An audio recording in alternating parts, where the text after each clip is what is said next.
Welcome to Northern Lights, a new online chat show focusing on football in the north and northeast of Scotland. My name is Martin Johnston, and each week I'll be joined by our resident journalist and fellow Rothes loon, Dave Edwards. Also joining Dave and I each week will be three well-kent names from North football, both from the past and the present. Just a few guys having a reminisce about the good old days and from time to time giving a distanced opinion on the modern game.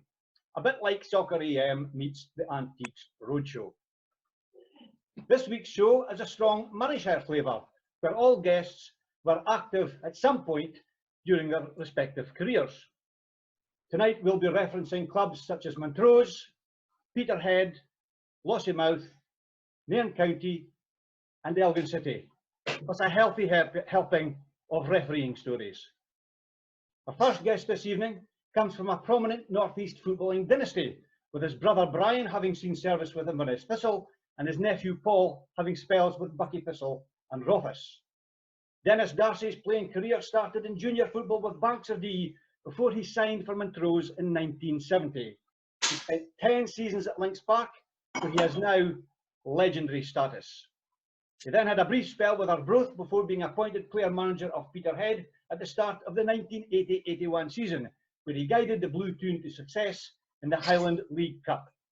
After spells with Montrose as a player manager and Devonville as a player, Dennis signed for Rothes in 1984, before ending his career with the now defunct Aberdeen junior side, Roseland Sport. Welcome to the show, Dennis Darcy.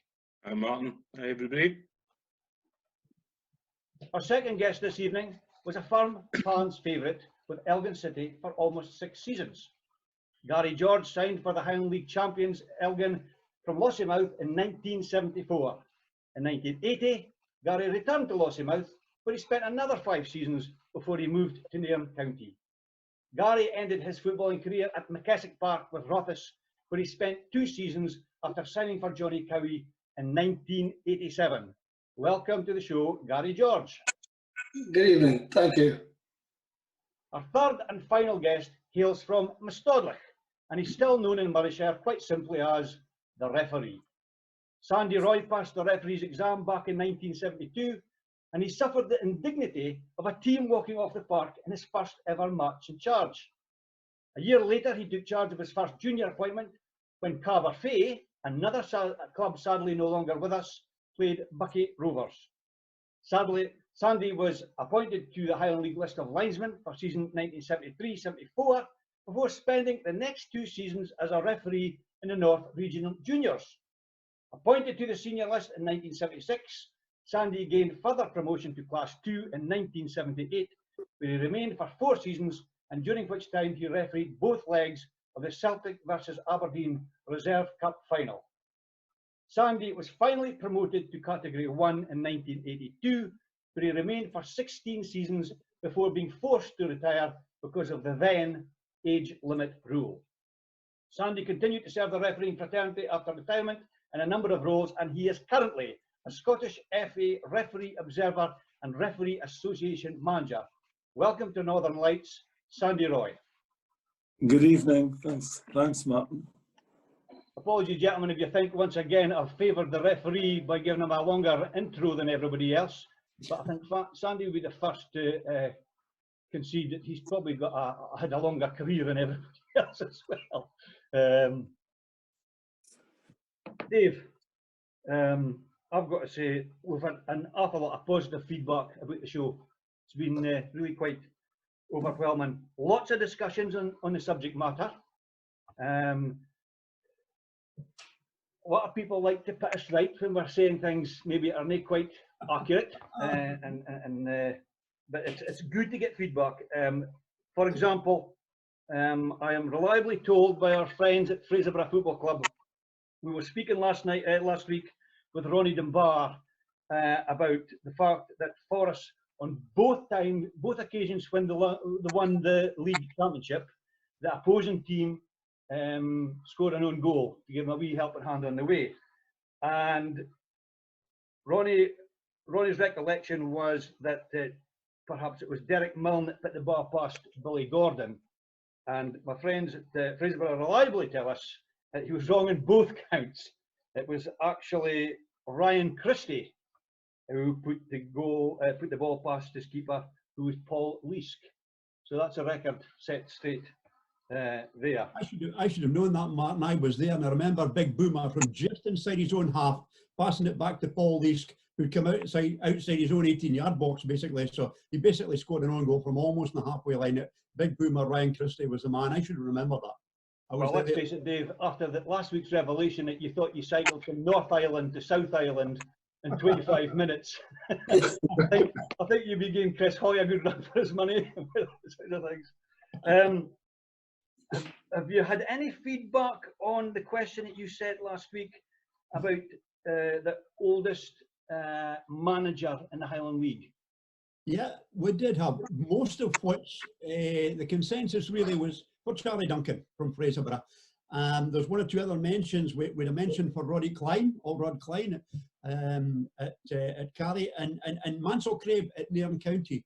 But the consensus, we can't prove it 100% because it's only opinion at the moment. The consensus is the oldest manager we've had in the Highland League was Charlie Duncan when he was at Fraserburgh. So we're still open, obviously, for folk to back yes and that one, Dave, yeah? Yeah. And you'll be giving us a question at the end of the show this week? Yes, I've got maybe we could call it a terracing teaser, maybe, Martin, could we? The terracing teaser. Oh, has that been overused by other programmes? We're above all that. I think we can come up with something ourselves. The Northern Lights teaser, then we'll call it that. I would hate to think like a Tom Cowan and that would take umbrage to us pinching ideas for them. That's for sure.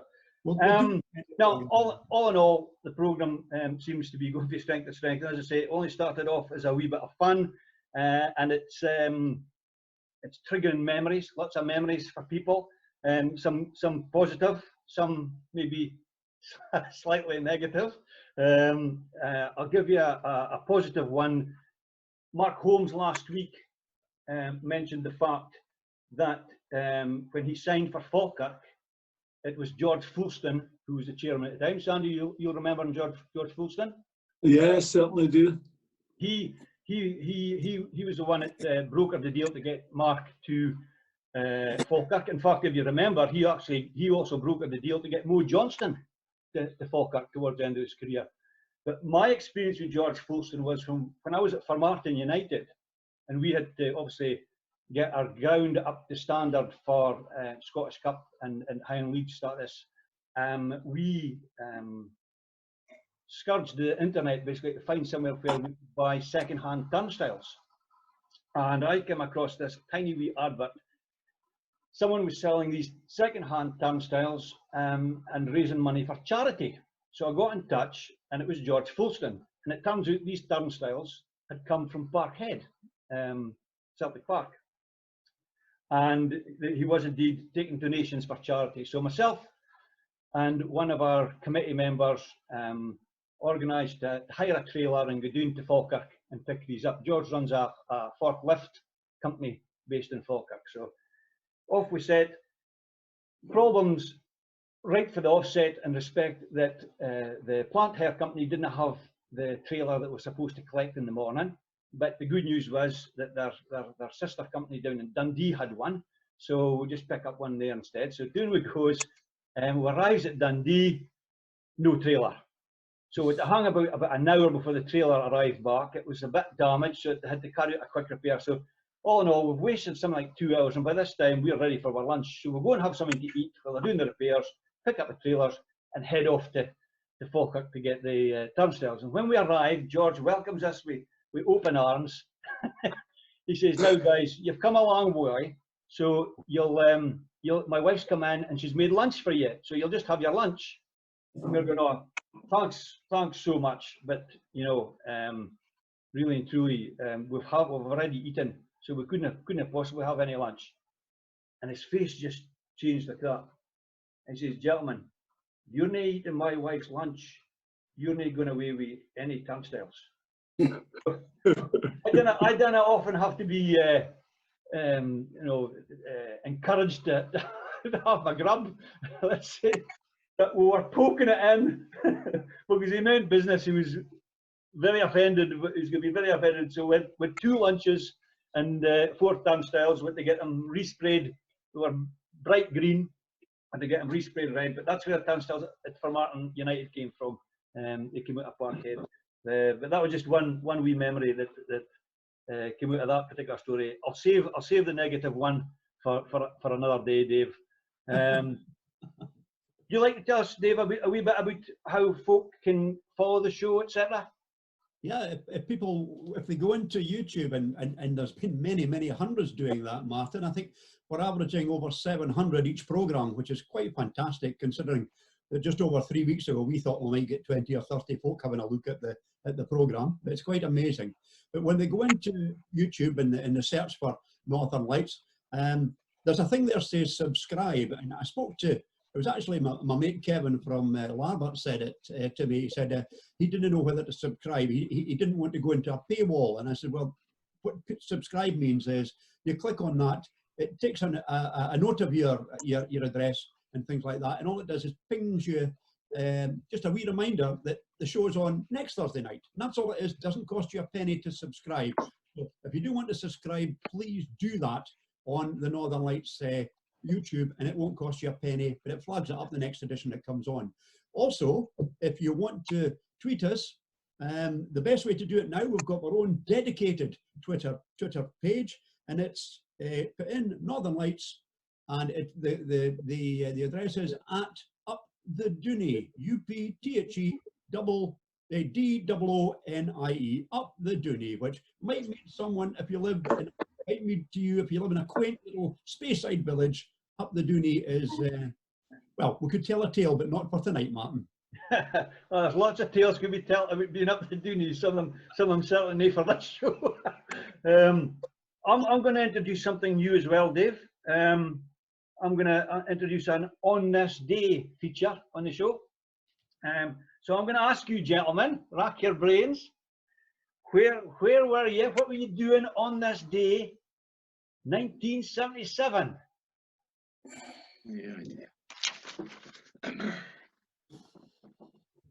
Gary gets a bit worried when folks say, "Can you tell me, sir, where you were on?"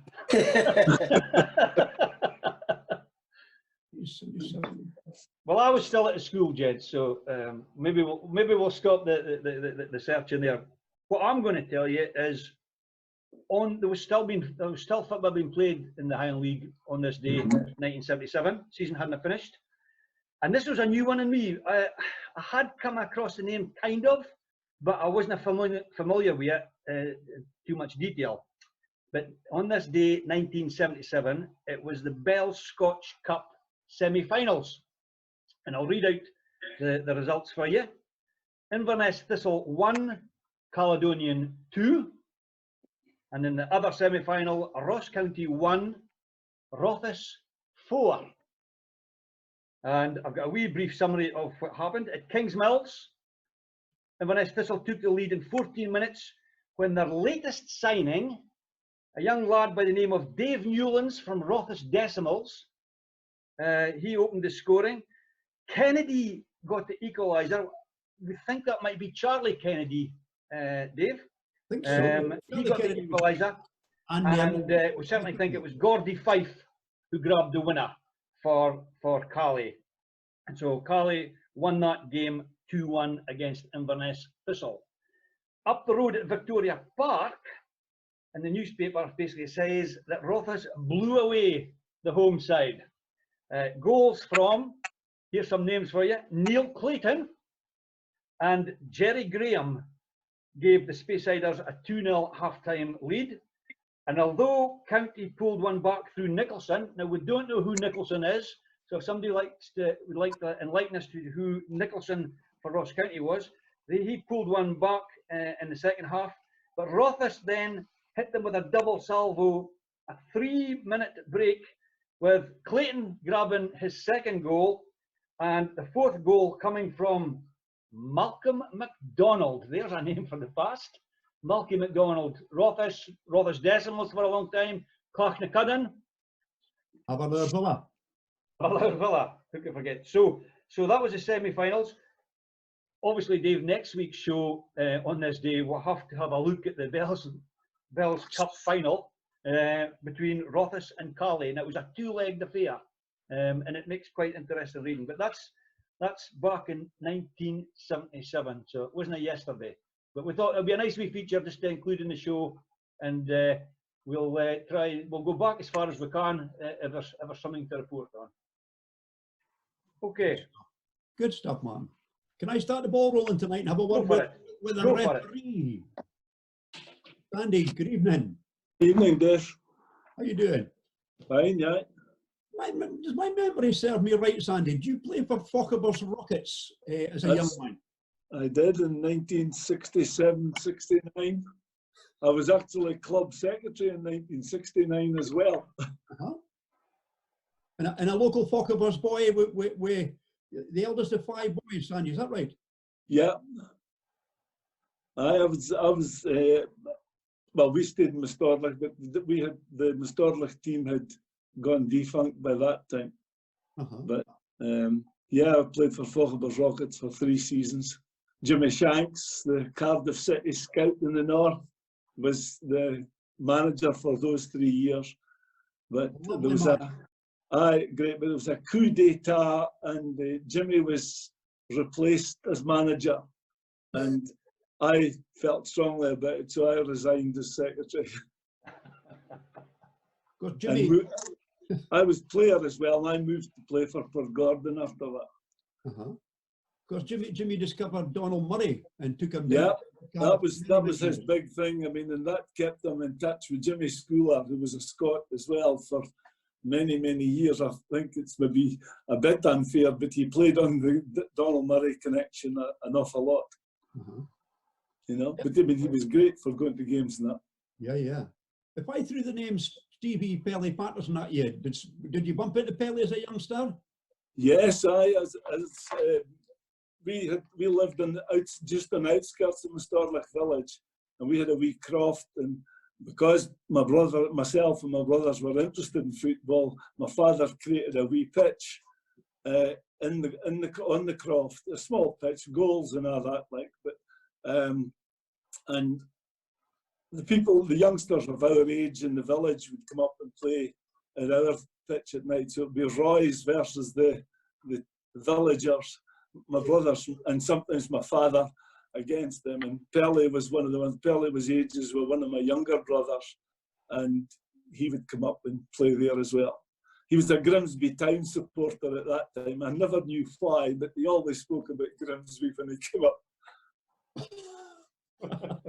Maybe a closet Rothes fan. They played in black and white stripes, Grimsby as well. Eh? That's right, aye.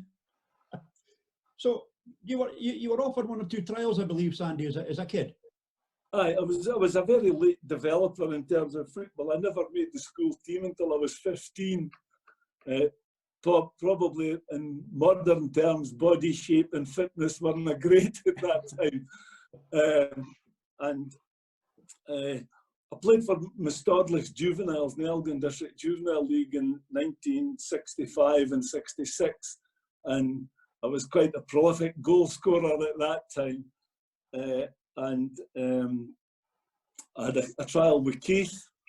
It was quite funny. I played a game at Rothes, would you believe? Rothes v Keith. I was invited to play for Keith on the basis that I was scoring a heap of goals, and they played me on the right wing and thanked me for my commitment after the game. One game. I also had a trial at Huntly, and again, I'd been scoring quite well in the team, and that time it was Billy Walker of Devon Vale, Huntly, fame. He was quite a prolific player for Huntly at that time as well, and I remember it to this day. I was playing alongside him, and I never got a single pass. Whether it was as a young threat. But after that, I left school. I didn't go to university, so I was working during the day and studying at night for my qualification as a surveyor. So it was the usual story. Work your day, and to do 20 hours a week on education, as it were.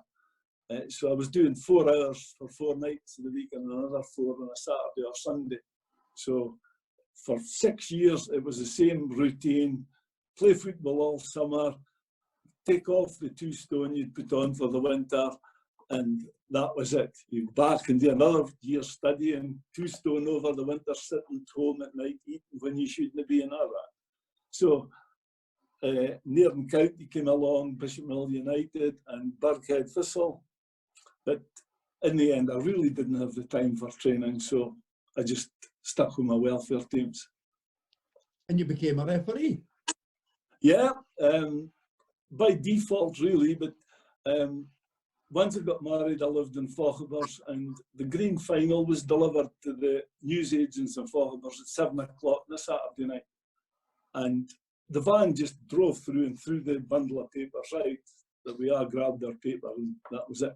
But I got talking to one of the guys there, and it turned out he was a referee, John Grant. And every night then after that, we'd meet. He would tell me where he'd been on the Saturday, how sort of game he'd had and all that.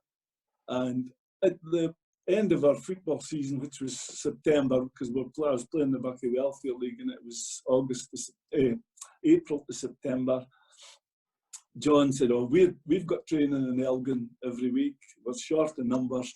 If you'd like to keep fit for the winter, come and join us." So I did, and there was only 4 or 5 people there. There was Jimmy Holmes for Rothes, Adam Marshall, Robbie Harold, David Simpson, Joe Garside from Lossiemouth, and it made it even. We could get 4 aside after the thing. Been there about 4 weeks, and John says, "Oh, we've got a referees class next week. You want to come along?" I said, No, I'm a player, I'm the referee." And he said, "Oh, so you didn't think you could pass the exam?" So I just had to prove that I could. And from there, it just snowballed. I played, and I was playing for Cullen by this time. I did my first season in the Highland League on the line, 73-74. And we're into the new season, 1974. In the overlap of the Highland League season and the Buckie and District Welfare are starting. I'm a team captain at Cullen, and we've been training over the winter, so I was going to Cullen to train 1 night a week from Fauchebers. And we'd had a good season the season before, 2 trophies, and April 74, we're starting the season. So I said to Dennis Patterson, the manager, I'm going to miss the first 2 Wednesdays of the season because we played every Monday and every Wednesday in the league matches. Cup ties were a Friday. So I said, I'm going to miss the first 2 months. "Oh, that's all right." So I turned up for the opening night of the season, team captain. "Can I have a word with you, Dennis?" Says, "Can I have a word with you? You're not getting a game tonight." I said, "What's wrong?" He said, "Well, you're not available on Wednesday." And I went to play the same team. I says, "Okay." So I said, "So I'm not available next Wednesday either." "Well, you want to be playing next Monday either." So I went home, phoned in the half, phoned Robbie Ness and said, "Could I get a Speyside League game on the Thursday?" And that's the one where Martin talked about earlier. Aberlour Villa versus New Mill. And New Mill walked off because they didn't like a decision. It meant Aberlour went 3-2 ahead late on in the match. And I said, "Well, I'm sorry, boys, but if you go off, the tie will have to be awarded to Aberlour." "Well, you've done it already yourself, so what does it matter?" But fairness to Robbie Ness, he stuck by me, and I refereed in the Speyside League the whole of that summer, and then went into the juniors in 74, August 74. Brilliant, Sandy. So, Martin. Yeah, Gary, obviously while Sandy's career was kicking off, you were joining Elgin City around about the same time. I think you had been at Lossiemouth, am I right? And suddenly the current Highland League champions are in for you. I was actually at Bishopmill United at the time. Okay. And yeah, got called into the Elgin committee room, said they wanted to sign me. But at that time I was only 17, So Tom Gordon and another committee member had to come up and meet my parents. Say, is it okay for this young lad to sign for Elgin? And unknown to me, Tom Gordon, the chairman, knew my mum and dad from old, from working in the pub that Tom had. And they didn't know I was his same mother and father as it was. So he was very surprised when he came in to the house and spotted my dad and mum. But that's how it came about. Very young at that time, signing for Elgin. They just won the league, and a very good Elgin City side at the time. And who was the manager then, Gary? Alice Ewan, I think, was the manager just at that time. And then I don't know if he fell out of the committee, and the committee took over. Can't imagine Ali Stewart fighting out with everybody. Something happened anyway that we had no manager when we went to the Scottish Cup run. It was Charlie McCarty, one of the committee members, was actually picking the team. The committee picked the team, which was quite strange at the time.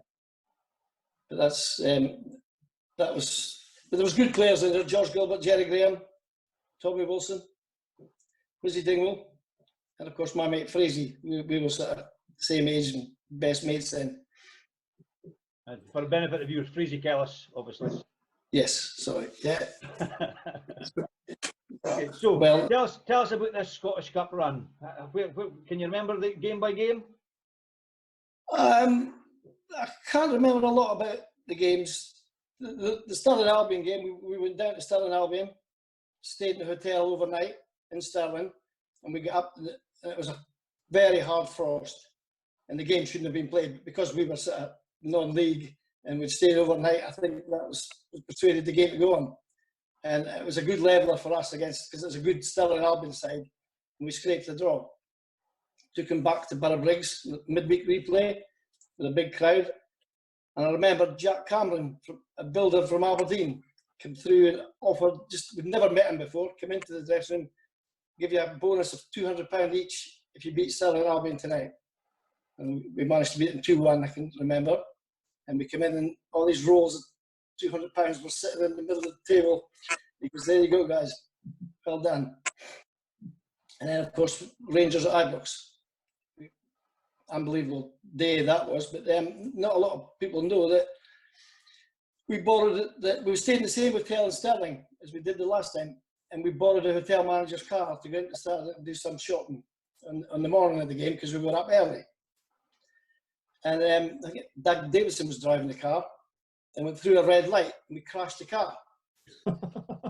So, but we just carried, it was a bit of damage, but not a lot. We just carried on going shopping. Of course, the police were involved. They phoned the hotel. Of course, all the committee and everybody was panicking. 4 players in a car crash the morning of the game. But as it happens, nobody was injured. But that was a big thing going back to the hotel. Only Gary George. But as I say, we walked onto the pitch before the game at Ibrox, and we were looking up, and the police were having a sort of briefing. There was about 250 policemen, and Keith Nicholl goes, "What the F are we doing here?" Basically, what we felt, just not in the same league as that. But it was a great experience. I'm sure. Of course. Am I right in saying, did you once tell me, did the hotel give you a wee reward for being loyal? Did you get something? I've got to my head that because you stayed there regular for cup ties, did they give something to the players? No. No. No. I had it in my head that they were obviously. It might not be the case given the fact that you crashed the manager's car. Yeah. Maybe. And what kind of crowd was there at Ibrox that day, Gary? It was a poor crowd because Rangers were really struggling at the time. I think I read somewhere it was about 19,000. So it wasn't the biggest crowd. Bigger than your average Elgin City crowd. Yes. And I must, talking about ex-players at Elgin, I've forgotten about one of the most famous was little Jimmy Johnston, Chinky. He played for Elgin for about a season and a half. And I remember I was a great Celtic fan growing up. He was my hero, so I used to sit with him in the bus, going to away games and listen to some of his stories. It was an eye-opener. Well, certainly I witnessed him playing for Elgin because he played at Rothes when he was at Elgin, and it was one of the first times I'd ever seen the crowd right round the touchline. So obviously there was a benefit to other clubs in the Highland League during that spell as well. And some people are quite amazed when they say that Jinky Johnson played for Elgin City in the Highland League. I know, it was a big shock when we managed to sign him. But I think his first game, I think it was Miss Scotland kicked off the game. It was that big. It was on TV and the cameras on the centre pitch. She was on there with her big high heels kicking off the game. But it was a big thing because he came more or less. I think it might have been straight from Celtic to Elgin. It was quite a big. It was a big signing. Yeah, I think he came from Ireland. He'd been playing in Ireland, I think. Was it? And then he came to Elgin, I think. You were now with him that night up the drainpipe, were you? I was, yeah. Oh, we'll not go there. No, we better not. Dave. Dennis, lovely to see you. Good to see you, Dave. We were reminiscing just before the programme started. It's 50 years ago since I met you in person, Dennis. In 1970, this final Scottish schoolboy trial, we both got to the final trial at, I think, Rosebery Park in Glasgow. You were selected to play for Scotland that year. I think you beat England down in Leicester, and you beat Wales also. I got the final trial. The guy said to me, I'm awful sorry, we think you're the best goalie, but you're too wee. I said, well, thank you very much. If my memory serves me right, a guy called David McWilliams, who was at Rangers at the time and latterly played for Airdrie, he was selected. I didn't make it that year, but I went back a year later and got capped twice for Scotland. So it was great. But you were some player to play behind, Dennis. Well, I wasn't wonderful with cross balls, but you in front of me, I didn't have to bother. Well, I think that was probably part and parcel of my game. I think that really at the end of the day, I wasn't blessed with tremendous amount of skill, but it takes all kinds, I think, to play in a football team. And I think that the teams that I probably played in, it did have the teams that had a good smartling of skill and stuff. So I just was that. I'd probably be described as an early day stopper. That's probably an old-fashioned word, really, at the end of the day. But that's probably how it was, to be honest. Yeah. Am I right in thinking, Dennis, if I remember correctly, it's an awful long, half a century ago, that you were an Aberdeen Grammar schoolboy, and I think you told me at the time you didn't have a football team at the school. It was all rugby. You were the only one that played football to any standard at the school. I think that really what happened at that particular school was that in fourth year, for the very first time, I think they were under a bit of pressure. I think they introduced football to the school reluctantly, I think. And I remember the PE teacher. I defected to football. He was much perturbed by that because I was a reasonable rugby player with my size. But we were actually banished to the pitch at the top of the hill. We were just ostracised and sent to the top of the hill and just told to do our own thing. So yes, that was correct, absolutely correct. Yeah. If I remember rightly, a real character called Jimmy Shan from Foggy Loan, Aberharder. He was the Scottish selector that put you forward and managed to push your case for a Scottish Cup. Yeah, I think we had to do a few trials along the way in Cooper Angus and places like that in the last trial. I seem to remember I didn't play particularly well in the last game, to be honest. I was more than surprised to get picked, but it's just how things happen, to be honest. But yeah, good times.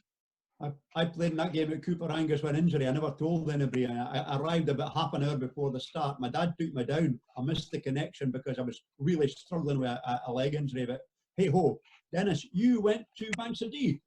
Yeah, well, I went from juveniles. I think there was a good dearth of people playing in juvenile football.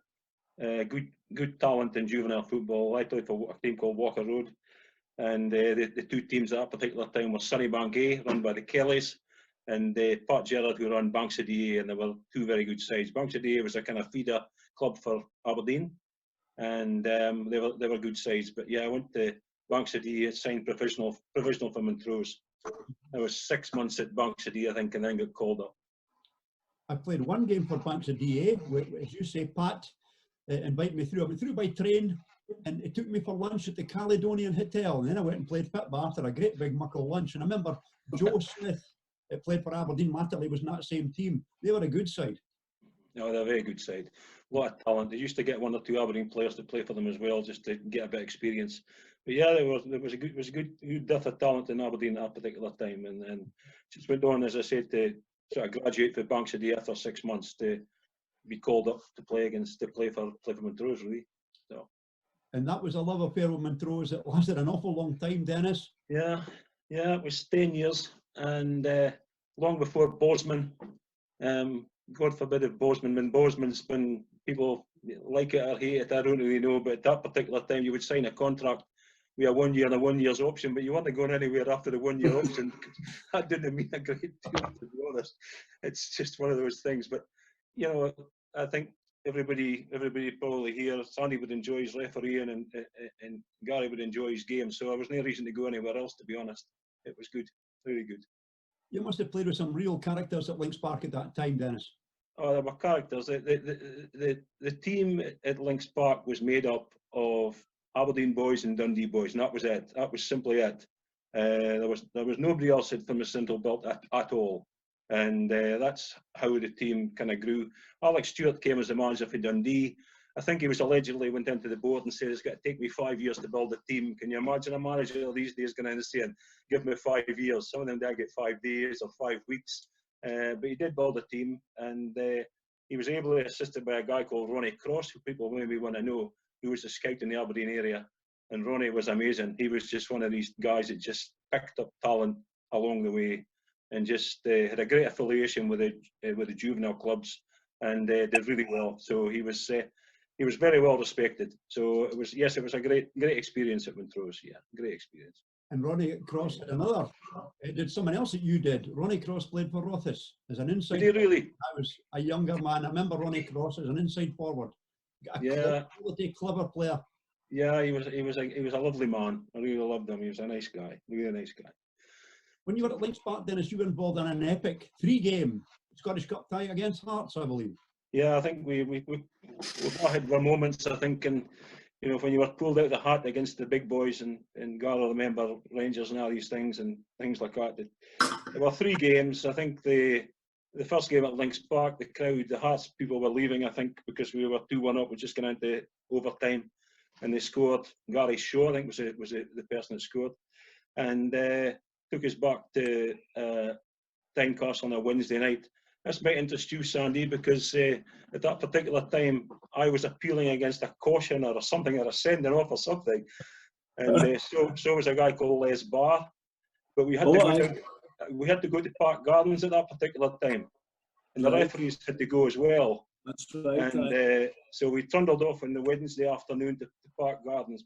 This is before the game on the Wednesday night at Tynecastle, and I appealed my.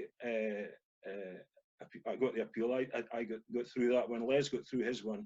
And as we're travelling back, this is a pre-season dinner for you, much like at the hotel, Gary. I think I said to Les, we'll have to go and get something to eat. And he said, yeah, we'll go in here. And Les was he was a removals contractor. He was a hard guy, but he says, I said, we're on a station on the motorway. And he says, I said, what do you want? And he says, I'll have pie, beans and chips. And I says, you want to have pie, beans and chips? I said, we're going to play a quarter final of a cup tie here. No, I'm getting pie, beans and chips. That's what he had. Pre-Tynecastle. We do 2-2. And we took him to a third game. I think it was at Muirton. I think it was actually 3-2 after extra time. So it was, good memories. Good memories. There was also a big cup tie against Celtic in 1979. I didn't mind too much about that. And so Dave, you prompted me with that. And that's, I probably, was it at Parkhead or was it at Montrose? Can you remember? I was hoping you would tell me.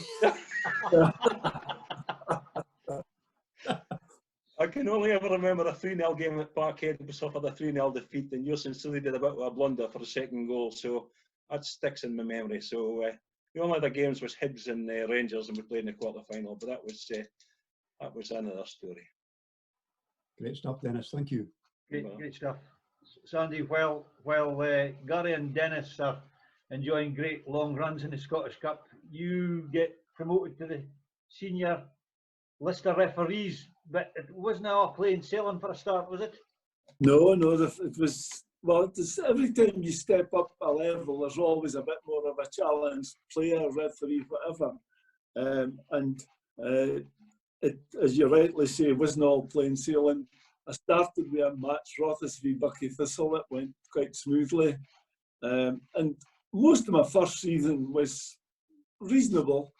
But then we had the major issue just on the 10th of December 1977. It was just into my second season on the senior list. A tremendous game at Dingwall, which finished Ross County 5, Fraserburgh 4. But there was just mayhem at the final whistle. Fraserburgh were 4-3 up with a couple of minutes to go, and Ross County scored 2 goals. And well, there was the usual banter, if you like to call it that, but they were provoking one another.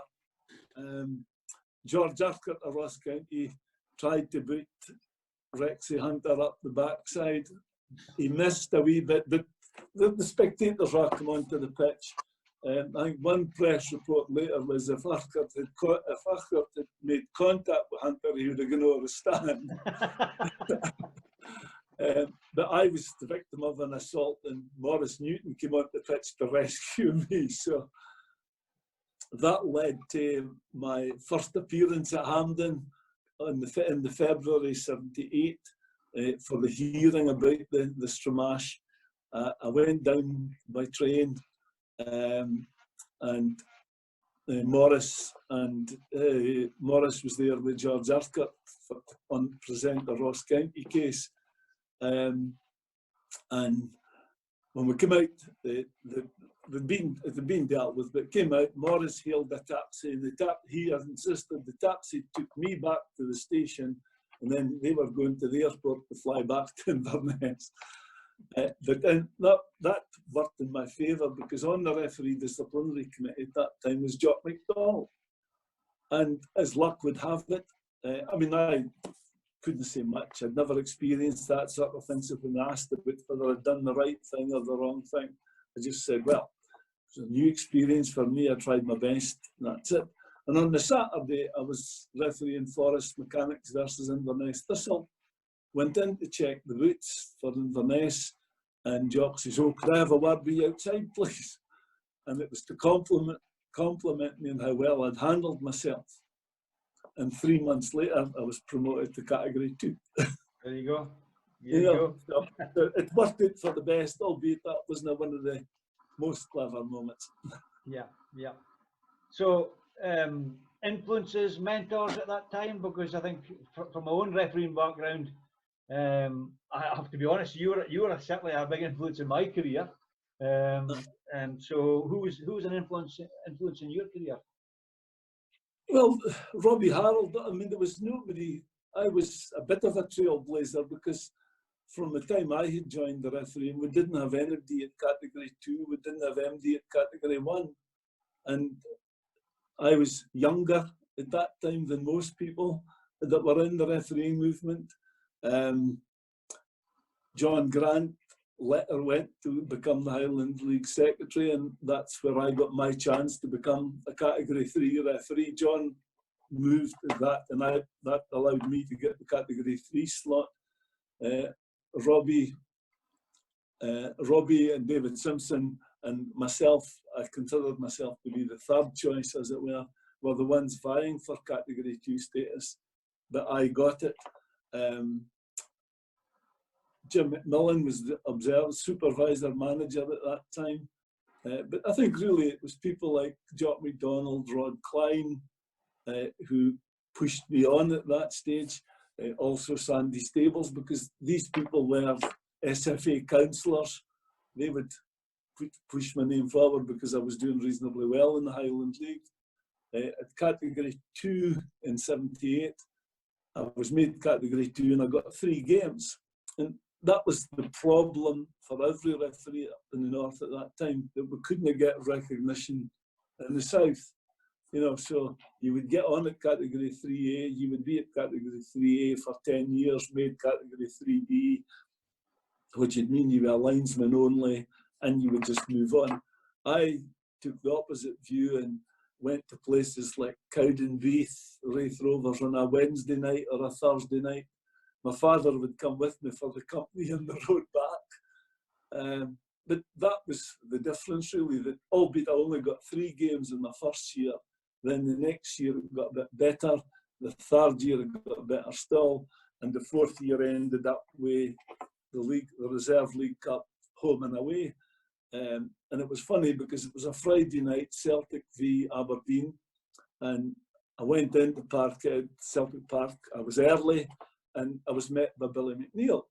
And he said, "Oh, good to see you. Off a mistake in the appointments you were clearly meant to do next week's game. I'm surprised that they're taking you down here." And I says, "No, I'm actually doing next week's game as well." And he said, "Oh, well, that's fine." Yeah, I think Sandy's had a stroke.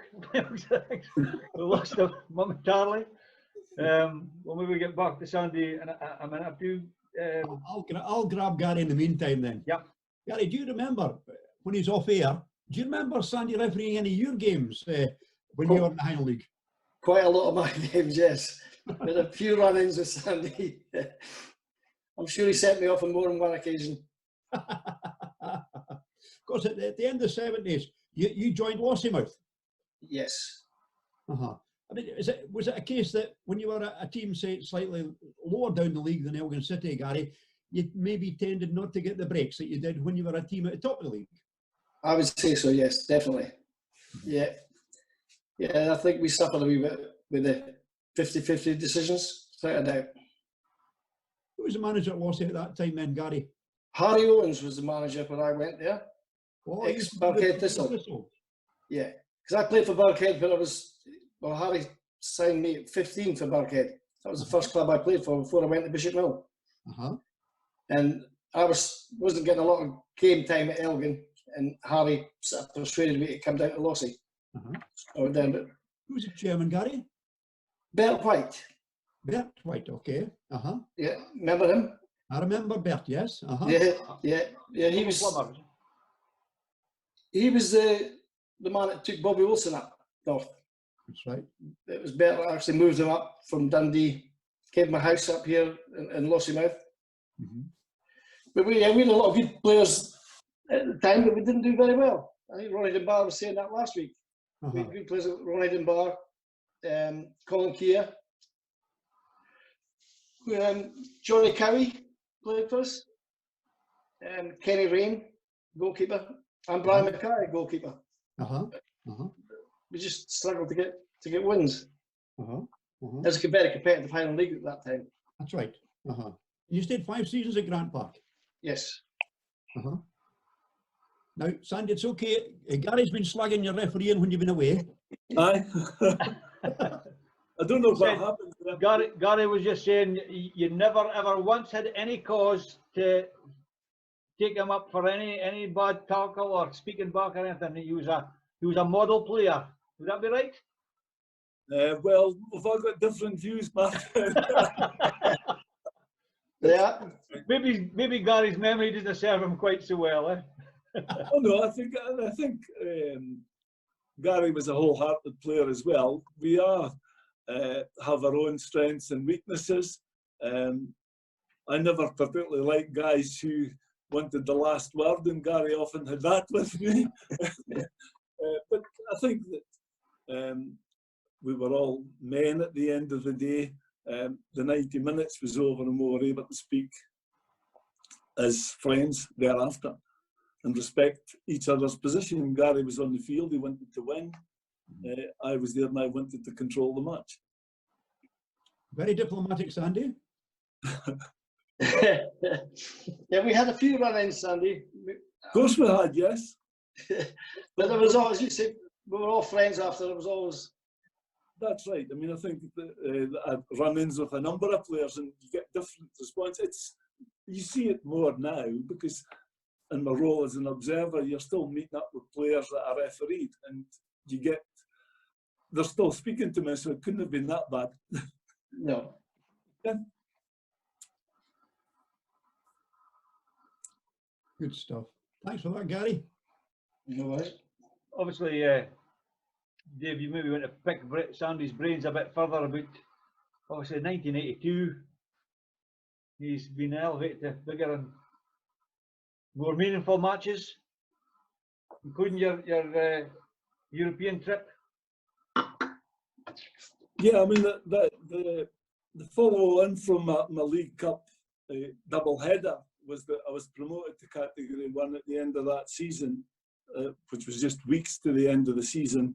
And then in August 1982, I started as a Category 1 referee. And never having had a European trip before, I got this trip to Lokeren in Belgium with Kenny Hope. It was a brilliant thing. Once you get the notification about 3 weeks in advance, in those days, nowadays, the referee appointments only come out, for Europe, they only come out very short term, 2 or 3 days, because of the fear of gambling or bribing or corruption, whatever. But anyway, at that time, it was about 3 weeks' notice. I had to go and get a passport. I'd never flown at that time, so my first flight was Inverness to Glasgow to meet up with Kenny Hope. And we went out there to Lokeren. The chairman of Lokeren was a millionaire with a fancy mansion house for home and a young missus. And we were invited out to his house. The referee liaison guy was a local judge in the courts, and we just had a super time because there was a match on in Ghent that night as well. Our match was changed to the Tuesday night, and the president insisted that we had stayed to the Thursday, so we got an extra day in our very first match. Jim Bett was playing, no Jim Bett. Jim Bett played at Lokeren, but it wasn't him, it was someone else. I can't remember the name now. And Kenny Hope wanted to go and speak to him. And he pretended that he couldn't remember Kenny from refereeing days. Well, anybody in Scottish football would have known Kenny Hope as a referee. And again, the final night after the match, we were in the social club, and Kenny says, excuse me, when do you shut? And the guy replied, Mr. Hope, when you are drinking, we are open.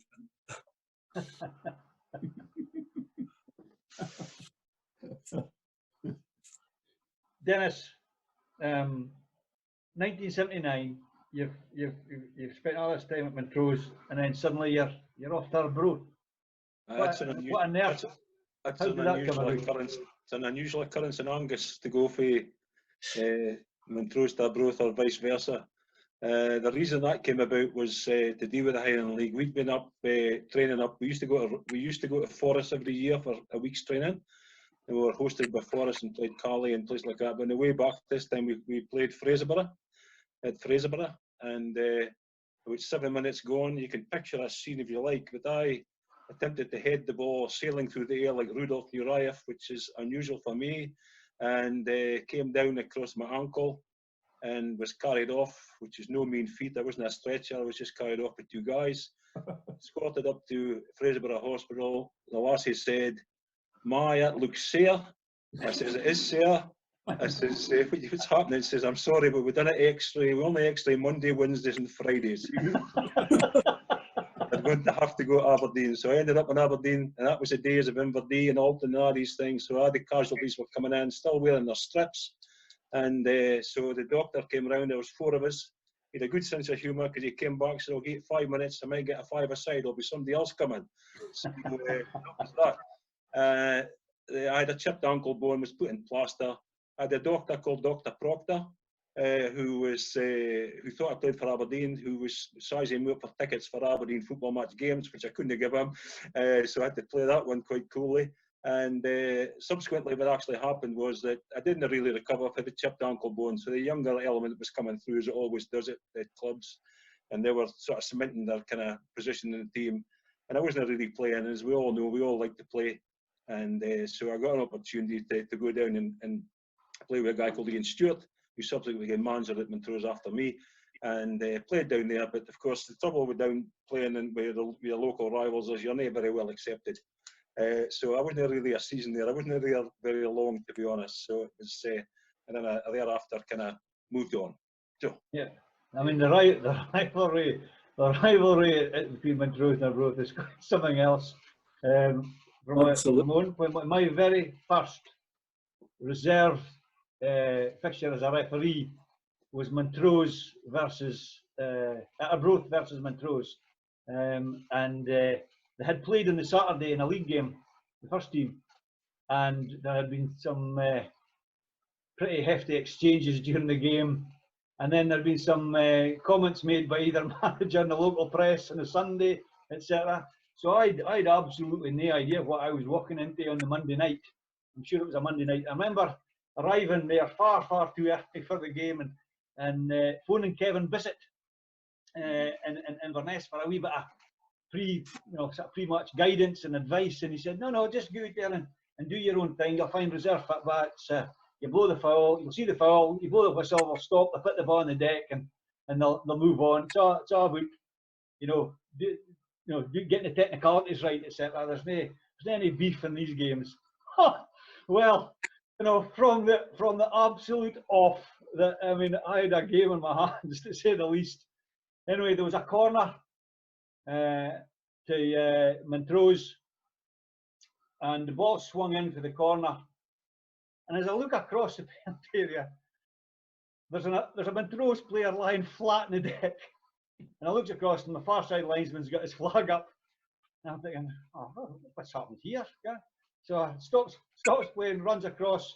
And as I'm running across to see the guy on the ground, and here's a name for the past, Don McVicker. Mm-hmm. He just puts his hand up. So as I'm running past him, he starts running the opposite direction, saying, I'll save you the bother, I'll just go now. And he runs straight up the tunnel. Obviously, there'd been something carried for the Saturday, so yeah, Dennis, I fully appreciate there was a lot of rivalry at Montrose and Arbroath, and it would be certainly unusual for players to make the cross against over the divide. But then, on you go. You are appointed player manager at Peterhead. Yeah. Yes. Was the chairman then? What happened there? I was invited up by the legendary Robbie Warrender. and if whenever you mention Robbie, you'll always get a story. And for a short time I was there, and the boys Peterhead will tell you lots more stories than me, because I only encountered Robbie for a short period of time. I like Robbie. I think I had the people in the Highland League at that particular time who were like one-man boys like Sandy Stables and people like that, and the Farkers at Huntly. They all had the clubs at heart. They were all really passionate about what they did. So Robbie asked me to join Peterhead, and I duly did. I think back now, when I went to meet him at Longside in his house, and I tell a story about the fact that in his front window, which was about 4 feet by 4 feet, a side window, was a trophy, and it had blue and white ribbons hanging from it. And now I'm thinking to myself, in latter years, whoever I replaced, and somebody will have to tell me who it was I replaced, must have won a cup a year before. So I'm not very sure what the level of success was required to stay at Peterhead. But Robbie, I had us on board, and we pre-season we did all the usual stuff, and just went on to play. It was a very competitive league. I reckon how far you want me to take, because I wasn't there too long. But that gave me. Who did you have as teammates, Dennis? Oh, we had boys, the legendary people there that were there for years, like John Sivright, Frank Krakowski, Willie Lawson, John Morgan, Natty Porter. They were all just people from in and around the area. I think that were there in the Smart and Aberdeen boys as well, same thing. And they were all, everybody, whoever team you played for up in that Highland League, they were all full of characters. They were all characters. It was just a great place to play football, and just the camaraderie was brilliant, absolutely brilliant. But managing Peterhead was an experience, because your chairman was Robbie, and Robbie perhaps wanted to be involved in most of everything that happened in the club, including picking a team. And if I can't tell you a short story, if I don't mind, it was at Keith in the semi-final of the League Cup. It wasn't a two-leg affair, because we were getting beaten 3-1 with 7 minutes to go. And Robbie made it known that he didn't like me to play. I was player manager, but he didn't like me to play for some reason. I've no idea. I never ever found out why. But anyway, I was substitute at night, and I went on with 7 minutes to go. We drew 3-3, but absolutely nothing to do with me. But Robbie was in his stand apparently, and this was well reported. He was sitting behind Sandy Stables and the chairman of Brora, chairman of Brora, yeah. And Brora had made it to the final, so then 7 minutes to go, they were actually deciding where they were going to hold the cup final in a neutral ground. So Robbie's sitting behind him listening to all this. So cut a long story short, there's like an out with 3-3. He taps Sandy Stables in the shoulder, and he says his favourite words, "Chap, far you be here in the final now," he says. So we took them back to Peterhead on a Wednesday night under the floodlights, which, by the way, used to shine everywhere but the pitch. And it's shone up the Fraserburgh Road, I think, and blinded people at night. And we beat them 4-0, but prior to the game, Robbie kind of put them and said, Dennis, because he called me Dennis. It wasn't Dennis, it was Dennis. And he says, the selection committee's team tonight is, and I stopped him. I says, "You know we're in a hair selection committee, Robbie." He says, well, he says, and he says, "You got to tell me the team." Anyway, yeah, he says, "Aye, I wasn't playing." So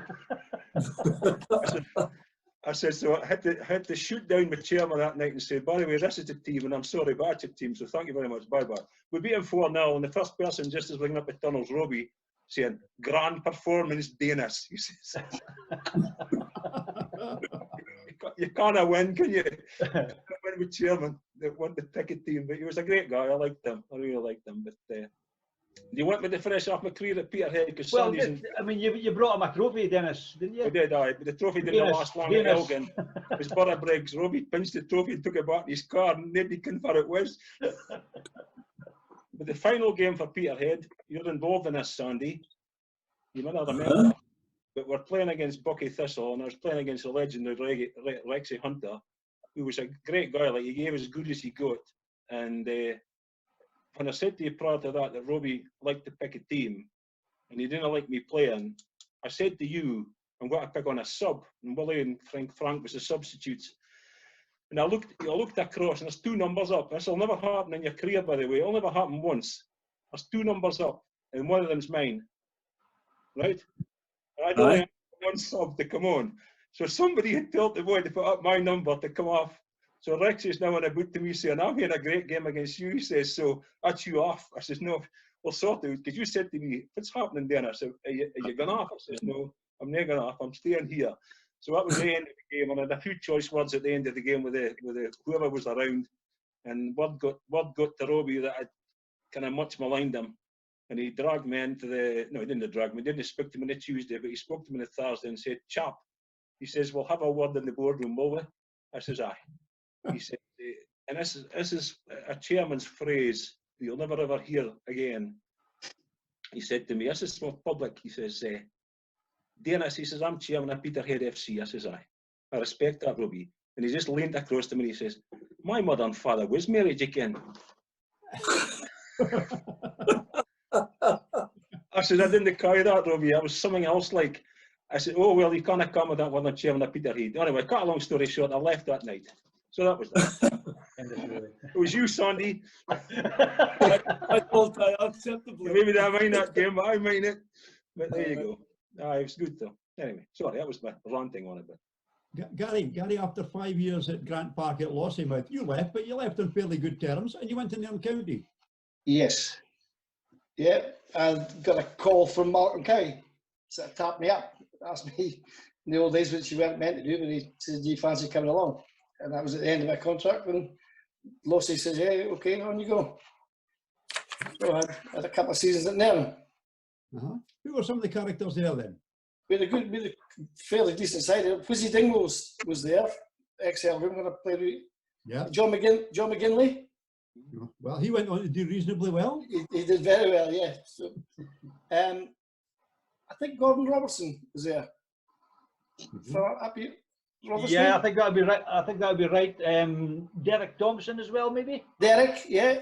I wasn't sure if Derek was at Rothes or Nairn, but he just been freed by Leicester. Derek. Yeah.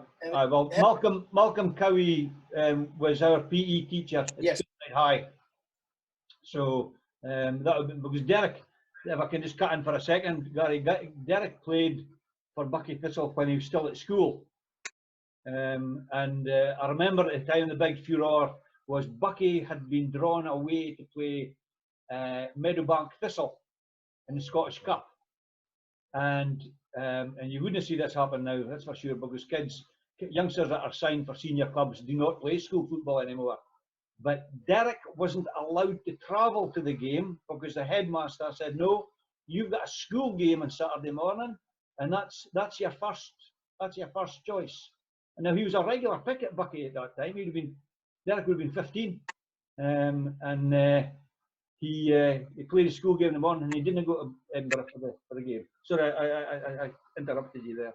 Yeah, no problem. That is a good point. But you mentioned Malcolm Kelly. Malcolm last year has been resident in New Zealand for many, many years actually, and he's been chairman of the schools football over there. And last year he got awarded their equivalent of the MBE from the Prime Minister of New Zealand for his services to schools football. It was a great honour for an ex-Highland League player and manager. You're very good, yeah. He was a character as well, Malcolm. Another character there was Mansell Craig, who was mentioned earlier. He was assist kit man all around the place, but really good guy. And after I think he was groundsman as well at one point, Dave. Yeah, he did everything there. Clubs need people like that, Gary, don't they? Yes, definitely. I think Mansell Craig, sorry to interrupt, Dave, I think Mansell Craig, people forget, it tends to go round in circles in the Highland League. Clubs have their hour of need when they're, things aren't very good financially, etc. And I think Mansell Craig was responsible for making sure that Nairn County went from a really bad spell. He saw them through that sort of winter of discontent and did basically everything for the club until they managed to get a new regime. And it was pre-Mackintosh era. But if it wasn't, I'm quite adamant, if it hadn't been for the late Mansell Craig, there may not have been a Nairn County today. Yeah, that's probably true, Martin. He was a character for sure. And then you dropped back into junior football, Gary, with Bishop Mill. Did they still play at Borough Briggs at that time? Yes, yeah. I wanted to stop travelling, and then Johnny Cowie, ex-teammate, rang me up at Rothes and said, would you fancy coming up here? And I said, I'm not sure. He said, well, we've got a pre-season, Martin will remember this, we've got a pre-season tournament between Rothes, Aberdeen, Hearts and St Johnstone. Can I tell you how that tournament came about, Gary? No. Obviously, we were always looking for ideas for raising money. And I had said to the committee, Keith ran a tournament. I'm only 19 at the time, I'm just a youngster. So, what do I know? But Keith had a tournament every year. So I made a suggestion, like, what about if we had a tournament, the same sort of thing, and 2 games on a Saturday, 2 games on a Sunday. And the response I got basically was, Keith didn't want to do this anymore. It's costing him a fortune. Clubs are asking for a guarantee to come up, and it's costing them more money than they're bringing in. And I says, well, what have I got to teams for nothing? And they're going, for nothing? On you go, fill your boots. So I'm thinking, how the hell do I get teams for nothing? Now I found out Lassie Widgery for Rothes was a secretary at Gordonston School beside Hopeman. Willie Widgery's wife. You know who I'm at? Yeah, Willie Widgery, yeah, no. So she told me that Hearts were going to, Aberdeen were going to Gordonston for pre-season. So I can't believe you could do this in these days. I phoned Spitodry and says, "Aye, can I speak to Terry Scott, please?" And I got put through. I mean, that would never happen in a million years now. So I get put through, told him who I was, tell him what I was doing. He says, we wouldn't mind a couple of games. I think we could fit that in. He says, what else is playing? I says, well, it's just Rothes and Aberdeen at the moment. He says, Well, Hearts are going to Gordonston the same week. I'll give you a contact name and number, and you can get in touch with them. I can't remember for life of me who it was Hearts at the time. But we phoned them and said, "Oh no, we'd be delighted to come along. We're in the area anyway." And I said, "Any idea who we could get as a fourth team?" And he says, "Oh, Alec Totten's looking for a couple of games at St Johnstone over the weekend. Try him. Drop my name and let him ken it." And we got the 4 teams just like that. Yeah, amazing. And you played in the tournament, Gary? I played in that tournament, yes. I thought, oh, it's a good chance. And I refereed both on the Saturday and the Sunday, Martin. Is that right, Chip? Again, try to keep money. We asked for 3 officials on a Saturday and 3 officials on a Sunday, so that there was 2 referees and a linesman, and you rotated. Yeah. That's right. I did the line one of the matches on the Saturday, and I did the line in the 3rd, 4th playoff on the Sunday, and refereed the final. Yeah. So we each the referees got 2 games out of it, so it wasn't bad. So it was everything else was a pre-season for referees as well. That's right. Absolutely. Gary. So I played against, I got man of the match against Hearts. Alec Totten picked the man of the match for that game. And so that was, Johnny was desperate to sign me then after getting that. And that managed to get me a better signing on fee, as I've said to you before, Martin. Well, I was just thinking, man of the match is the last thing the chairman wants to hear when you go into the signing on fee. And I've got it in my head, correct me if I'm wrong, but I'm thinking we're talking about something like 25 quid or something, were we? I think it was a lot more than that in that days, Martin. Was it? Yeah, I'm sure it was. Or maybe it was an extra 25 quid. Maybe it was, yeah. We had some good players there at Rothes at that time. Little Willie Graham, Big Dave Simpson, Tommy Henderson. Do you remember him? Tommy was with Fochabers. Yes. Had a really bad leg break. Yeah. Yeah. I think it finished his career. Yeah. And Andy Duncan. So if you remember him. Head. Yes. Yeah. Very good player. I think Andy had a wee spell. Dave, was he there for a while as assistant manager to Dave Simpson? Was it? He possibly was. Of course, Davy Simpson's still there on the committee. Is he? Davy's still on the committee at Rothes. He went to Nairn County after he left Rothes, if I remember rightly. Yeah, possibly. Yeah. Happy days. Good days, George, Gary. Yes. Yeah, it was good times there. I enjoyed my spell up there. But then I went to London to work. That was the end of my Highland. Sandy, you maybe had a new passport in the early 80s, but you had it well stamped by the end of the 80s. That's right. Tell us about some of these appointments you had. I think they were all individual. They were all great experiences. Atletico Madrid with Bob Valentine, 1986, and I was still pretty naive in some ways because we were getting the usual tour of Madrid the day before the match, and we're driving round past the Bernabeu Stadium, albeit we're playing in the Atletico Stadium, and I said quite innocently, "Any chance we get a look at Bernabeu?" And there was a silence in the car. And Bob pointed out to me that was like being at a Rangers match and asking to see Celtic Park. Undaunted, Bob said, "If you get up early tomorrow morning, I'll arrange it." And so we did the game that night. The next morning, before we go back home, Bob arranges that with his contacts, we get a tour of the Bernabeu Stadium. And I got a better memento for my trip to the Bernabeu Stadium than I did for the one at Atletico. More memorable because of Bob's contacts. Then 87, I was in Stockholm with Jim Duncan. I think it was different.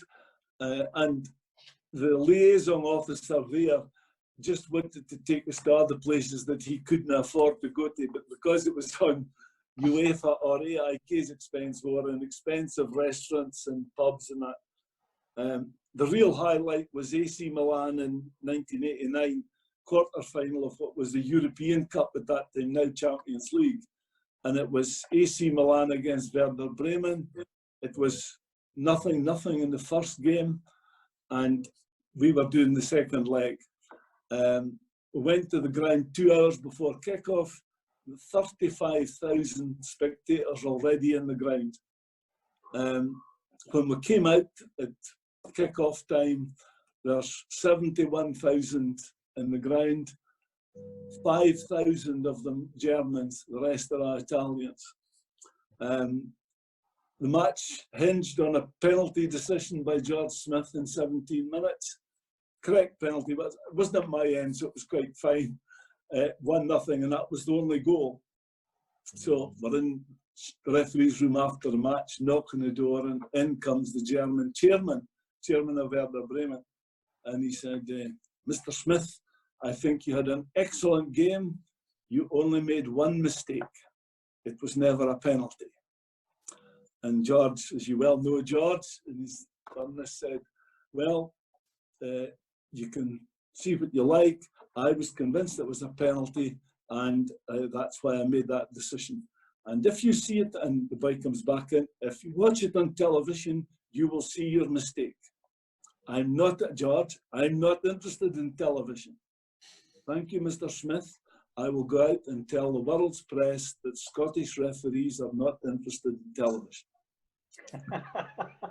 And the other, aside from that one, when the announcement came out that I was going to AC Milan, I bumped into Brian McGinley, and Brian said, oh, I see you're going to Milan.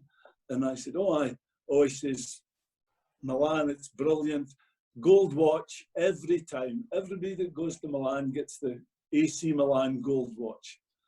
And he says, when you've had your security meeting in the morning, the guy that looks after you is called Paolo, and he'll say, right, we're going to the club shop. And when he says that, you know that you're getting the gold watch. All three of you will get the gold watch. So, sure enough, Saturday match day morning, we've been to the security meeting, we get back into the car. George is sitting in the front, and Jim Hardy from Hamilton and I are sitting in the back. Paolo says, right, gentlemen, to the club shop. George puts his hand out on Paolo's thigh and said, Paolo, we are not accepting any gifts. No gifts. That's a problem, and we'll have no gifts. And Paolo says, I was only offering you a cup of coffee.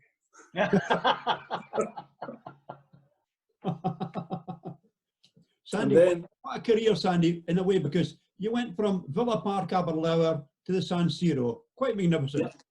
Oh, absolutely unbelievable. I mean, it's so difficult. And in 1989, after that was March 1989, I was in Milan. September 89, I was in Branbergen for Branbergen versus Sampdoria. And who was playing for Sampdoria at the time? Graham Souness and Trevor Francis. And the referee that time was Bill Crombie. The assistant was Paul Watson. And we had a really good night out post-match. When we came down for breakfast, I mean, Paul is pasty-faced at the best at times, really, but Paul was as white as a sheet. He had maybe had one too many, and he said, no, Sandy, it wasn't. It was the reindeer meat we had at our meal. And we finished off in 1991, back again with George Smith. We're up in Tromsø, which is right up at the top of Norway. You fly to Stavanger, I think it was, and then with another internal flight there, and it's the northernmost point in Norway. And it was George Smith's last game. It turned out to be my last game in UEFA because they stopped having referees as linesmen after that. But George pulled a muscle 2 or 3 weeks before, and he was doubtful whether he would get it. But Tom McNiven was the physio at Hibs, and George was a Hibs man all his life.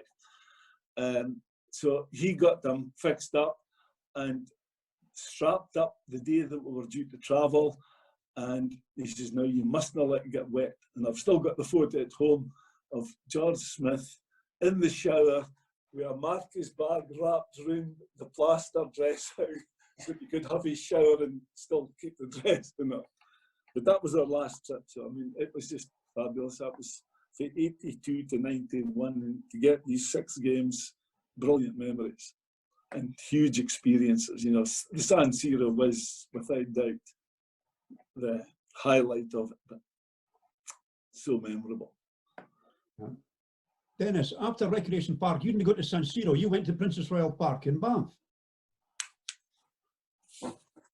You went to Devon Vale after Peterhead, is that right? I'm muted. You're muted. You're still muted, Good Dennis. stuff, Dennis. I'm all right. I was sent off here temporarily. Got I got a call from Billy Anderson, and he said, "What you up till?" I said, "Not doing much, Billy." And he said, "Would you come up and play for the Vale?" And the conversation went like this. I says, "I'll come up and play for the Vale." I says, "What colour shorts do you wear?" He said, "Why?" I says, "What colour shorts do you wear?" He said, "White." I said, "That's fine." I took me in. He says, "Why?" He says, "I have a few problems trying to get into shorts. Now, they are like shorts that cling with thighs. I want them to be a bit looser. So you want to have a pair of shorts to fit me." So he convinced me that he would. So off I went. The shorts were duly hanging up, and there's no chance of getting one leg in, never mind 2. So they sent round to the shop in the high street to try and find a pair of shorts. It was closed. And it was a day when the dressing room was away in the corner. It wasn't the new bit, it was the wooden bit in the corner. And they were pulling open drawers and pulling out things and going those fellas. And I think I was the forerunner of these long shorts that you get. If I remind a guy who played for Aberdeen called Ilya Kiryakov or something, if I remember him. Oh, And he was a buyer of long shorts thing. And lo and behold, as the fate would have it, we're playing against Peterhead. And standing just as we went onto the pitch was, as I said, Robbie Warrender, and he came over with one of his quips and he said, "Aye, Dennis," he says, "that's a fashion statement if I've ever seen it," he says. So there you go. So that was my fashion statement for Robbie. And so played with the Vale and good times, played with the late Kenny Roger and people like that, and just James Bay. Just what Gary was saying, a lot of good players played it there, and perhaps we're just one of the not better known teams or the successful teams in the Highland League, but good lads nonetheless, and good crack and good banter and just good memories, really. Yeah. And after Vale, you landed back at Links Park, a place you knew very well. I went back there after I applied for the job as manager at Links Park after Brora had beaten Montrose up in Inverness. Thistle travelled up for that game. It was a replay, I think. They beat him in the Scottish Cup, I think. And Stevie Murray, I think, was the manager at that particular time. And I think I applied for a job. It's just one of these things. It's probably thinking different things entirely. And it just didn't really work out for me. And I wasn't really enjoying it. And if you're not enjoying it, it's time to pass them the baton. And I had actually said that when I was leaving, I said to the chairman, Willie Johnson, who was down there for many, many years, I said, I'll give you some piece of advice. I says, I'm going, but go and phone this guy and make sure you get him as your manager. And he was the same, said Ian Stewart, who I spoke about earlier, who had managed for Brechin, managed Arbroath, and then Willie Johnson did phone him. And I met Ian Stewart a good few weeks ago, months ago, when he came back to Links Park. And he didn't actually know, after all these years, that it was actually me had said to Willie Johnson to go and phone him. And a year or two after that, they won the league. And that was the second time they'd won the first time they'd won the league. And the second time was when Stuart Pearce won the league recently. So that didn't work out too well, but you've got to try these things. And subsequently I left. I think I maybe had a period of inactivity, and then I think I went to Rothes after that day. Was that the case? I think it was. I think, but you had one game for Huntly in between, Dennis. No, I didn't get a game for Huntly. I was speaking to Martin about this. You seem to think maybe I did, but I can't remember. It couldn't have been memorable. I bet moving on to bigger and better things at Rothes then. Well, Rothes was the one thing that really hit me at Rothes was the smell of the distillery when you first walked in. It was unbelievable. It's something that people in Rothes must get used to, but when people are travelling to it for the very first time, it's stimulating. As Martin will know, it's a purification works where they turn all the draff and pot ale from the distillery, all the waste products, they turn it into cattle cake, and it's called the puree, we used to call it, Martin. Yes, indeed, it's a puree. Is it? I think I'm right in saying it. I'm not sure if it still operates under that. There is now a biomass plant, a multi-million pound biomass plant there. I think it's kind of located just behind where the combination of Rothes distillers used to make the cattle pellets, and obviously it's been used for generating pellet burners, etc., doing its bit for its environment. So Rothes are doing their bit for the environment now. Yeah, the thing at that particular time was that, if I'm still correct, and I don't know if it still exists, was that both teams had to go and share the showers and the bath. Was that correct? Well, it's no longer the case, but it was at one time, yes, yeah. It was, I'm sure it was. So if you still had an axe to grind, Gary, after the pitch with somebody, you could see them in the showers after, because you couldn't miss them. But I don't know if it's still pulling there the same now, thankfully. But that was the ground itself was, I think if I remember, the playing surface was fantastic, and the people, as it was with everybody in the Highland League, were really, really nice people and passionate about their team and stuff like that. It was a good time. I'm trying, you had a similar shot. Yeah, similar problem shots at Rothes as well, yeah. Aye, but they played in a kind of gaudy, kind of orangey, kind of strip kind of thing, so there was no chance of getting an orange pair of shorts for me, that's for sure. I've got a recollection. I think you played in the Jimmy Cannon benefit match, the North FA against the Aberdeenshire FA. Would that be right, Dennis? Say that again. There was a benefit match for Jimmy Cannon. He was his former chairman. I think certainly was secretary for many, many years. He was groundsman when I was a youngster, and he had ill health. And there was a benefit match for him because it was that around the same time John Fife and. I just seem to remember the boys that played at my time were a big lad called Graham Simp, who was a Rothes man through and through. Joe McCallan. And boys like that really at that particular time, and Ray Bernardi was the manager, if I remember correctly. Yeah, that was ex-Inverness, Ray Bernardi, yeah. Yeah, I think so. Yeah. Ex-Brora, and I played with Ray at Elgin City in 1970. There you go. Did you? Fullback. It's right. I tell you who was the assistant manager. It was Jim Gerrard. Do you remember Jim Gerrard? Everybody remember Jim? Absolutely. Hard taskmaster. Yeah. Yeah, he wouldn't ask you to do anything you couldn't do himself. Hard as nails. He was a character as well. Hard as nails, absolutely. So, yeah, good. And then after Rothes, you team up with your brother at Roseland Sport. Well, our team no longer here.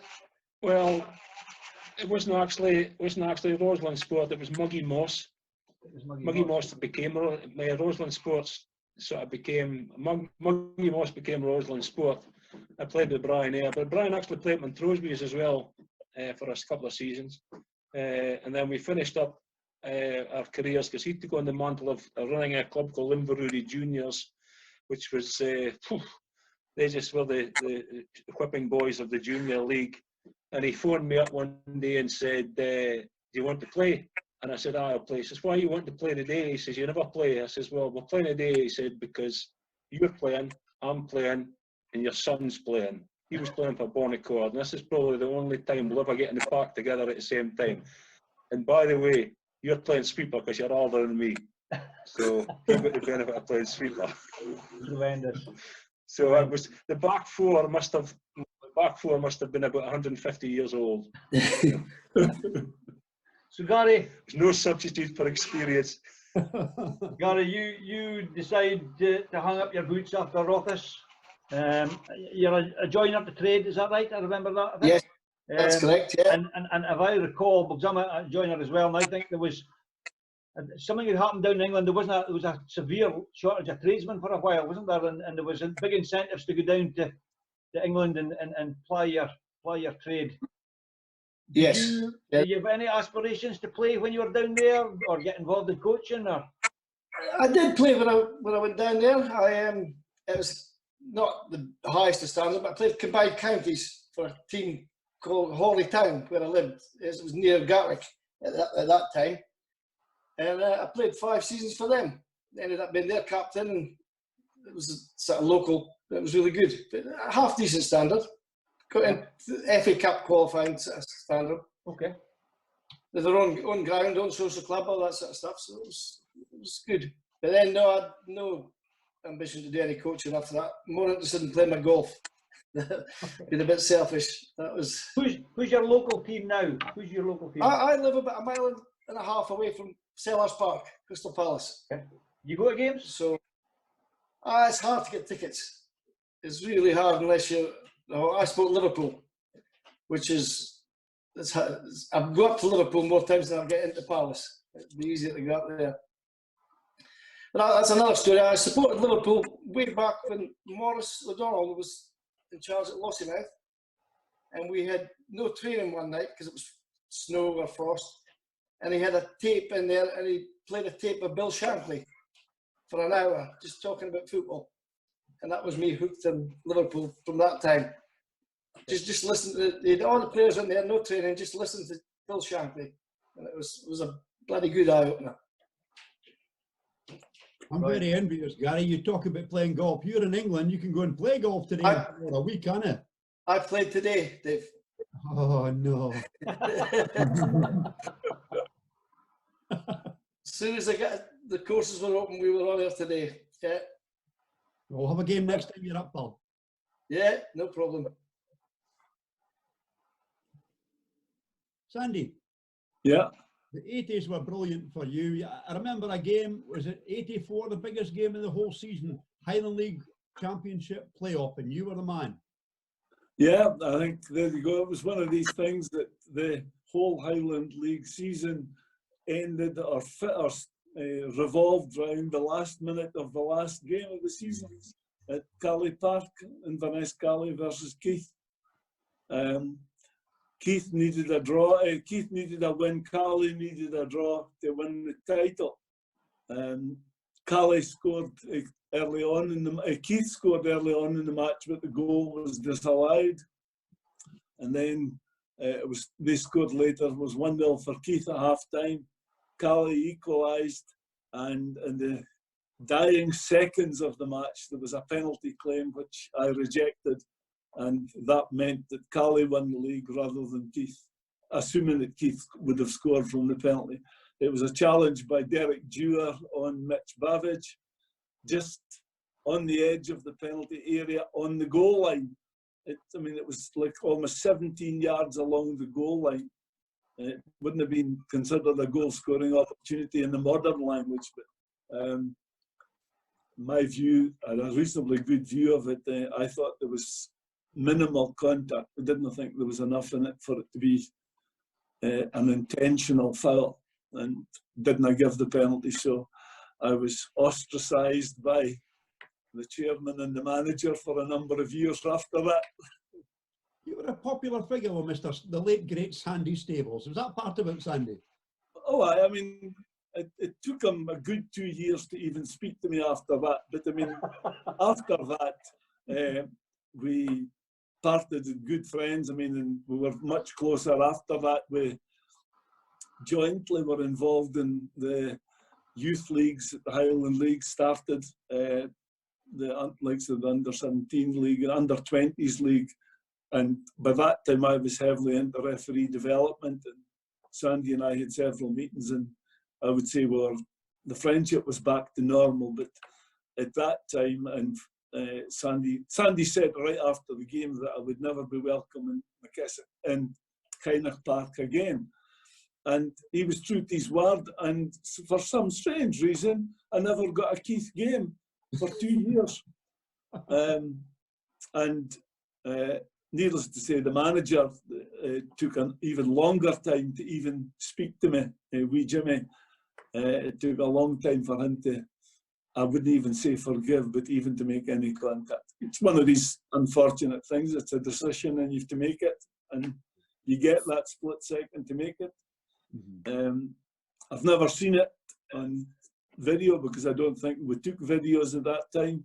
So you've just got to live with the decision you make. Later in your Yeah. career, Sandy, you were involved in 3 Old Firm games on the line. That must have been a special experience. Well, these were the first one was my first game at Hampden ever at that time. It was Rangers v Celtic in the semi-final of the Scottish Cup. And for those of you who take a real interest, you may remember that Dave Robertson was left back for Rangers and was ordered off in 5 minutes. And Rangers won 1-0 with a goal from McCoist. The next one was played at Hampden again, and that was when Celtic Park was under reconstruction, 1995. Referee was Bill Crombie, and the last one was 97, and that was with Hugh Dallas. And that was one where you learn lots from all these games. And that one, I was standside linesman, and the chap from Fife, Derek Horan, was the far side assistant. In the first half, Rangers had scored a goal, but was disallowed for offside. Nobody thought much of it, but when we went in at half time, immediately the television went on in the room because the match was live on television. And Derek was already saying, no, it was definitely offside. And when we saw the clip, it was clearly onside. And Willie Young was the 4th official that day. And he said, get that thing off. And Willie's there and switched it off. You've got a second half to do. Forget about that. So, and that's the thing. I mean, the decision was passed. Willie's point was you'd still 45 minutes to go. Why would you be worrying about the decision that you can't change? But these were good. In 1994, I achieved my ambition, really, getting to referee the Scottish Qualifying Cup North, because as I was coming through the ranks there, it was always a South-based Class 1 referee. When I was refereeing, I'd maybe be good enough to do the Qualifying Cup semi-final. Never ever got the final. Then I got to Category 1. I thought, oh well, I'm about to get it sometime. And it took me till 1994 to get it. It was Huntley versus Keith. But, you know, local man, and yet I never got the final for 12 years. Barrabriggs, 94. Barrabriggs.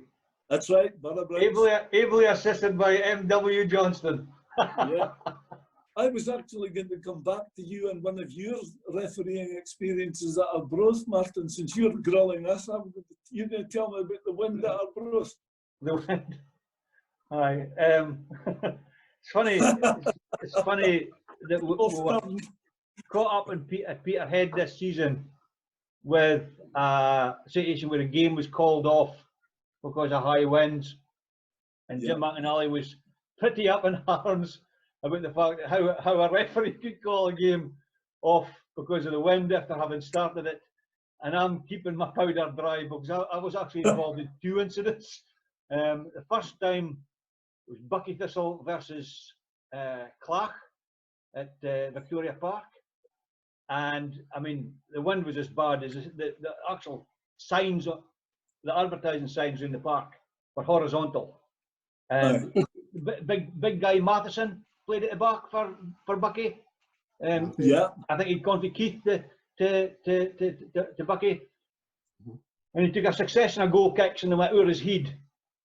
I remember going across the dugout and saying, guys, I'll give it to half past.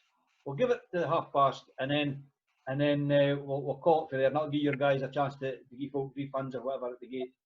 There was another goal kick. He went and took a goal kick and went straight over the scene and said, forget half past. We'll just go off. I'm going home in the car. I remember I was just passing Gordon Road End, and it was been wind over Scotland, and the commentators at the games are saying, it's ridiculous, isn't it ridiculous that referees are not allowed to call games off because of the wind?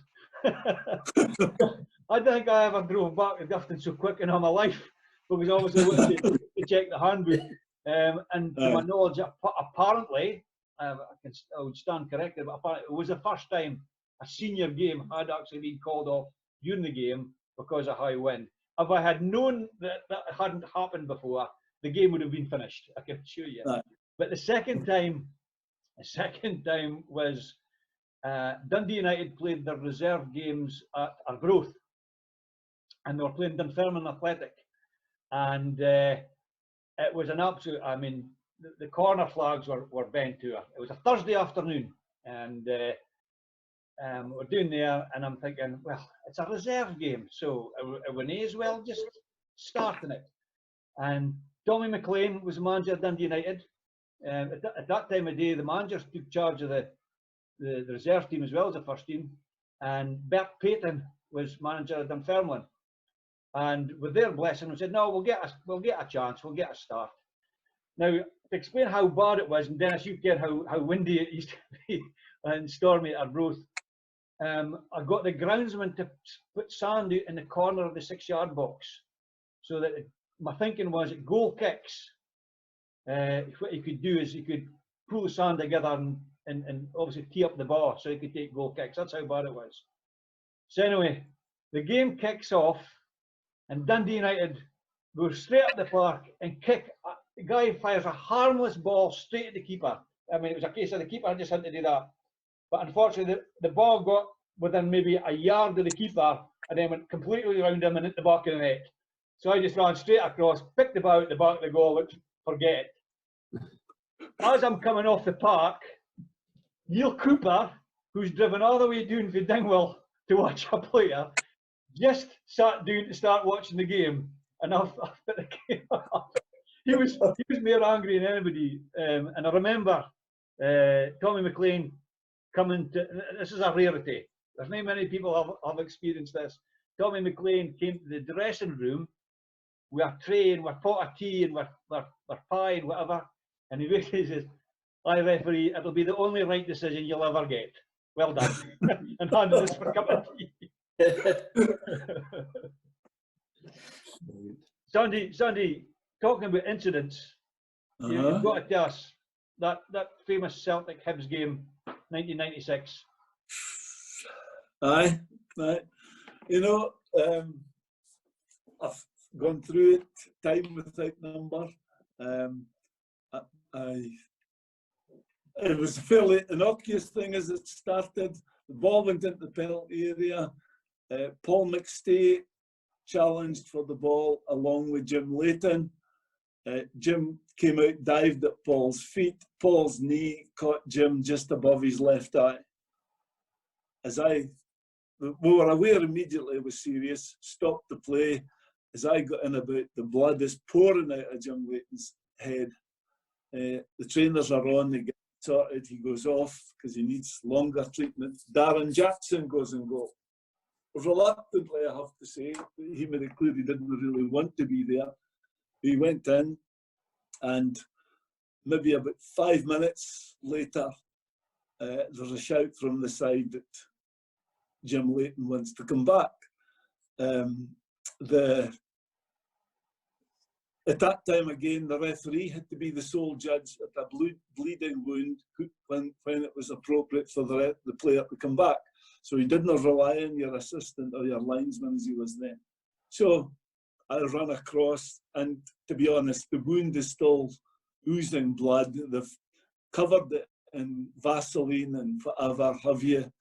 And I say, no, sorry, that's still bleeding. There's no way you can come back on. So to avoid any protest, as you know, I just quickly turned to go back into the field, get back into the middle of the park and blow for play to restart. Totally unaware that when I was checking Jim Leighton, Darren Jackson was so keen to get out of goal that he had run down to the halfway line to hand Leighton his shirt back because he was wanting to be back playing out. I restarted play. The Hibs didn't have a goalkeeper.